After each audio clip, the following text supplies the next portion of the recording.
Olá, mais uma aula desse canal do professor José Lacerda. Hoje nós vamos falar de quê? Segundo reinado no Brasil. Tranquilo? Vamos falar da política, da economia e do projeto de modernização. Na aula seguinte trataremos da decadência e da luta abolicionista, beleza? Ei, se inscreve no nosso canal, curte, cheio de conteúdo bacana aqui. Vamos participar comentando. Fica nela até o final que você vai se enriquecer de conteúdo, beleza? O primeiro item aqui a debater é o que foi o golpe da maioridade, né? Nós estamos falando de um Dom Pedro que vai assumir o poder, e ele vai assumir esse poder no ano de 1840, quando ele iria completar 15 anos. Mas como, professor? Simples. Dom Pedro, ele tinha seus 14 anos e meses, estava dentro do que se chama de 15 anos. Criou-se ali na regência o chamado Clube da Maioridade para criar um projeto de lei substituindo o que a Constituição de 1824 dizia, que a maioridade se dava com 21 anos de idade. Por que, José, isso aconteceu? Porque o Brasil estava passando por vários conflitos. Conflito esse que nós já trabalhamos aqui, os conflitos regenciais, a balaiada, a cabanagem, Malês, Sabinada, a Guerra dos Farrapos no Sul.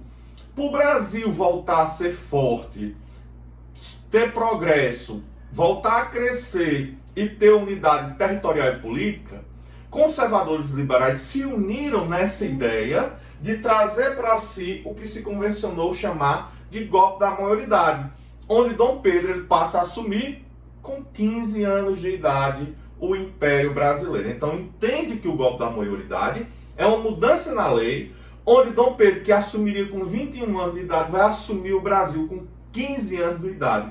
Esse período da história ficou conhecido como Segundo Reinado, onde Dom Pedro governa de 1840 até 1889, quando é expulso do Brasil.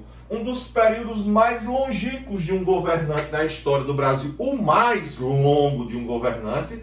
Depois dele, só Getúlio Dornelles Vargas. Cheio de conteúdo esse assunto, por isso nós vamos dividir em duas aulas. O outro item aqui a gente entender é a disputa política entre liberais e conservadores. Eu acho que alguns de vocês que estão aí me assistindo já ouviram falar que não há nada mais conservador que um liberal no poder e não há nada mais liberal do que um conservador no poder. O que é isso, José? Liberais e conservadores são farinha do mesmo saco. Exatamente. Liberais e conservadores são a mesma coisa. São o quê? A elite do Brasil. São pessoas donas de terras, produtores de café, alguns remanescentes ainda do açúcar, empresários, bacharéis. Essa era a elite que se alinhava nesses dois grupos políticos, conservadores e liberais. Repito, não há nada mais liberal que um conservador no poder e não há nada mais conservador que um liberal no poder. O que é isso? Não existe diferença entre eles. Eles querem estar no poder. É bem parecido com a política atual. Os políticos eles querem estar lá onde? Nas suas cadeiras, seja no legislativo ou no executivo, mas tornam-se a mesma coisa. Beleza? Vamos para frente. Precisamos entender o que foi o parlamentarismo à brasileira. O parlamentarismo à brasileira. José, por que parlamentarismo à brasileira? Pera. 2 segundinhos aqui, preste atenção nisso. Nós tivemos na história do Brasil 2 momentos em que o Brasil vive o parlamentarismo. Aqui, no Segundo Reinado, e na transição ali da renúncia de Jânio Quadros para o nosso grande João Goulart assumir na década de 60. Preste atenção nisso, 2 momentos de parlamentarismo no Brasil e um parlamentarismo muito contraditório.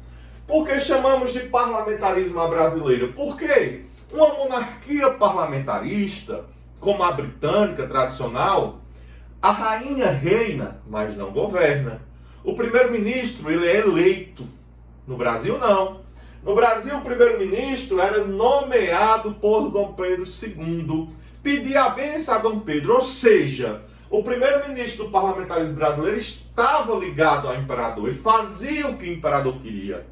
Então, o monarca reinava e roía. e ria de todos. Então o rei reina, ri e rói. Já ouviram essa frasezinha, essa construção histórica em algum lugar por aí? Era isso que existia no Brasil. Dom Pedro II reinava, ruía e ria de todos, porque ele centralizava o poder. Ele criou o parlamentarismo para tentar fugir da ideia absolutista do pai dele, que foi muito ruim para Dom Pedro I. Beleza? Então, entendendo aí como é o parlamentarismo brasileiro, vamos falar aqui da economia. A economia no segundo reinado. A economia é essa que vai ter como principal produto o café. O café que torna-se o nosso principal produto nos fins do século XVIII e no século XIX é o maior destaque. É a força da nossa riqueza. A produção do café no Sudeste brasileiro é quem vai criar a estrutura de poder e riqueza da região do Rio de Janeiro e São Paulo, além de Minas Gerais, com o café e o leite também em Minas Gerais, né? Então, além do café, nós tivemos o quê? Produção do algodão, depois nós tivemos concorrência desse algodão. Não foi muito bom, não foi muito feliz o Brasil com essa concorrência. O açúcar ainda se destacava, o cacau, além do tabaco, a gente pode falar aqui. Jussê, o gado, a produção do gado era para o consumo interno. Então, nossa economia, ela era agrária até então. Até a primeira metade do século XIX. É na segunda metade do século XIX que nós vamos falar já aqui o projeto de modernização, beleza? Ei, vem pra cá, ó. Nós precisamos entender aqui essa economia do café é ligada aqui a dois polos de produção. O Vale do Paraíba, que pega a região do estado de São Paulo e do estado do Rio de Janeiro, onde essa região aqui era tida como uma produção conservadora, porque a mão de obra era mão de obra escrava. A visão aqui era uma visão de produção conservadora, não existia salário, e nós tínhamos um solo comum. Já o Oeste Paulista, aqui o solo da terra roxa, que começa a ser estudado, que tem uma produção melhor. Além disso, nós vamos ter a mão de obra assalariada, que nós vamos ter os novos empresários do ramo do café, né, o que seriam os novos ricos daquela época. Essa mão de obra assalariada ela vai estar ligada à vinda de imigrantes para aqui, né? Nós vamos já falar ali direitinho. É essa disputa de conservadores e modernizadores na economia que nós vamos também gerar uma dualidade política que até hoje existe no Brasil. Essa elite dúbia, que tem duas linhas, uma progressista e outra conservadora, até hoje disputa o poder no Brasil e até hoje atrapalha a luta de desenvolvimento e progresso brasileiro. Deixemos isso de lado, vamos entender o que ocorre de modernização aqui no segundo reinado. Presta bem atenção nisso aqui. Nós vamos ter um período de industrialização. O nosso projeto primeiro de industrialização nasce aqui com Dom Pedro II. Nós vamos ter construções de ferrovias. Ei, gente, o projeto de industrialização do Brasil, com Dom Pedro II, era um projeto de industrialização de base. Ei, preste atenção, o transporte está atrelado às ferrovias, o transporte viável, barato e rápido para transportar os produtos. É aqui que você precisa entender que aparece uma figura importante para o Brasil chamado de Barão de Mauá, Irineu Evangelista, o gaúcho que vai ajudar nesse projeto de industrialização e de construção de ferrovias. É ele também que vai elaborar vários artigos e projetos de lei para a modernização da economia brasileira. É ele o grande influenciador da tarifa Alves Branco. Jussê, o que foi isso, a tarifa Alves Branco? É quando o Brasil ele começa de fato a tributar, a cobrar impostos dos produtos que entram de fora no Brasil, principalmente os ingleses. Nós vamos agora cobrar 60%, antes se cobrava 10%.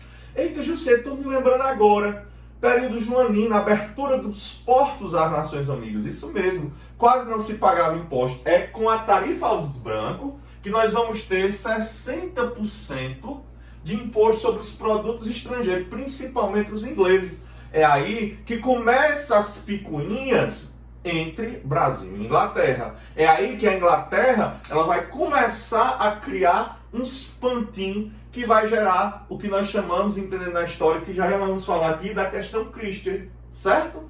Preste atenção, vamos continuar aqui. É nesse período de modernização, de industrialização, de ferrovias, de novo estatuto de lei, de tributos, que nós vamos ter também o fortalecimento do trabalho assalariado. Com quem? A chegada dos imigrantes. Mas, professor, por que não abolir e tornar o preto, o cativo livre e pagar o salário? Porque o Brasil, em essência, já se vivia uma visão da Europa do século XVIII e XIX. O darwinismo social já dominava, o racismo intelectual, o cientificismo pautado na visão positivista do Herbert Spencer, do Augusto Comte, ela já existia aqui e prevaleceu. Com as crises na Europa, as crises de unificação, os conflitos e a guerra, muita gente veio para o Brasil. E aí o que? Esses imigrantes vão ser mão de obra no Brasil. Com dois sistemas. Nós tivemos o sistema de colonato e o sistema de parceria. No início, né, na primeira metade do século XIX, a exploração era de semi-escravidão. O imigrante que viesse da Europa, ele ia pagar caro para vir de lá para cá. Ele ia estar preso à terra, ia ser sócio do cara. Se tivesse prejuízo, ele ia dividir os prejuízos. O que ele comprasse na bodega, ele devia ao patrão. Ele ficava preso constantemente. Isso teve denúncias na Europa, livros foram lançados falando disso. Aí o que é que acontece? Os governos, na segunda metade do século XIX, eles vão ser parceiros, né? E aí nessa estrutura percebe-se que o governo dos estados de Minas, São Paulo e Rio vão pagar a passagem deles, eles vão ter um pedaço de terra, vão ter 2 salários anuais. Além disso, eles também vão ganhar uma renda do que é produzido. Então os imigrantes eles retornam a vir para o Brasil a trabalhar e receber de fato o que se convencionou chamar de salário.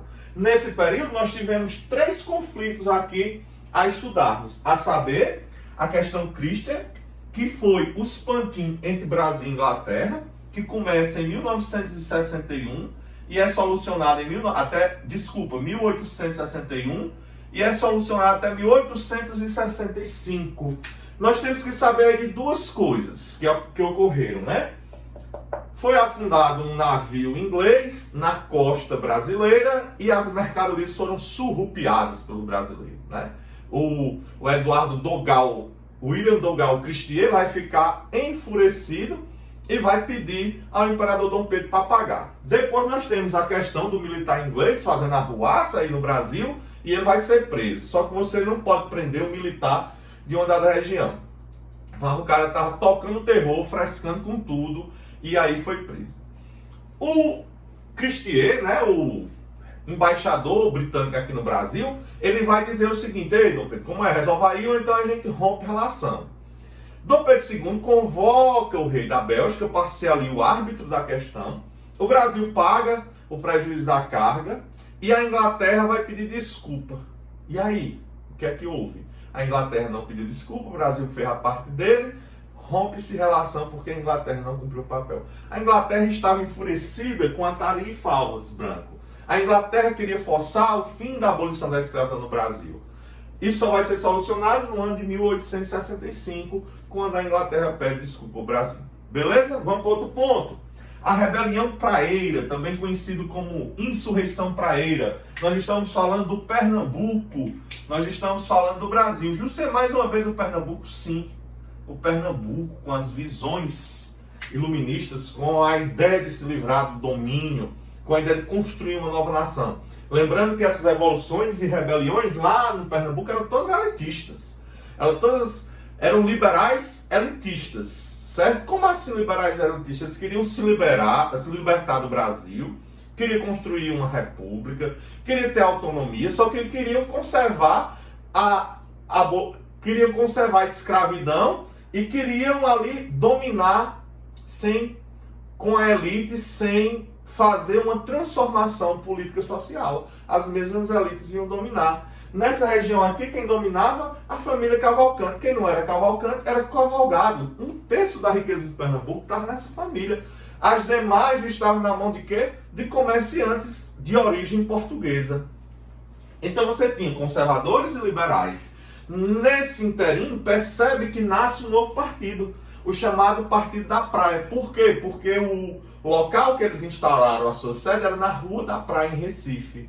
E aí eles criam o chamado Manifesto Mundo, brilhante, cheio de ideias, federalismo, autonomia. E aí, acabar com a desigualdade social? Acabar com a escravidão? Não, era uma visão elitista. Cria-se aí um conflito armado, nós vamos ter uma guerra. E o governo imperial vai sucumbir, vai derrotar, vai eliminar. E muita gente aqui que foi líder desse movimento vai viver uma prisão ad infinito, eterna, nas ilhas de Fernando de Noronha. Eu queria ir para Fernando de Noronha, hein? Show de bola. E o outro ponto é a Guerra do Paraguai. Guerra do Paraguai essa que nós já tratamos em uma aulinha aqui. Você está vendo ela aí no card, você pode assisti-la só sobre ela. Conflito envolvendo Brasil, Argentina e Uruguai juntos, a Tríplice Aliança, contra o Paraguai, que não tinha saído do mar, e Solano Lopes queria, porque queria essa saída e impôs esse conflito. Paraguai é derrotado, Paraguai é destroçado e o Brasil se fortalece junto com Argentina e Uruguai. Nessa perspectiva, você percebe um Brasil com uma força no meio internacional, assumindo uma autonomia, aparecendo para o mundo não como um país qualquer, mas vencedor de um conflito, mesmo pagando caro por esse conflito, lutando por direitos contra uma grande potência, que era a Inglaterra, e aí solucionando de maneira diplomática. Ele aparece, Dom Pedro, agora como um grande mentor político do Brasil. Tranquilo? Então, gente, desse jeito nós encerramos aqui mais uma videoaula, mais uma aulinha. Eu vos deixo um forte abraço e vos digo até a vitória.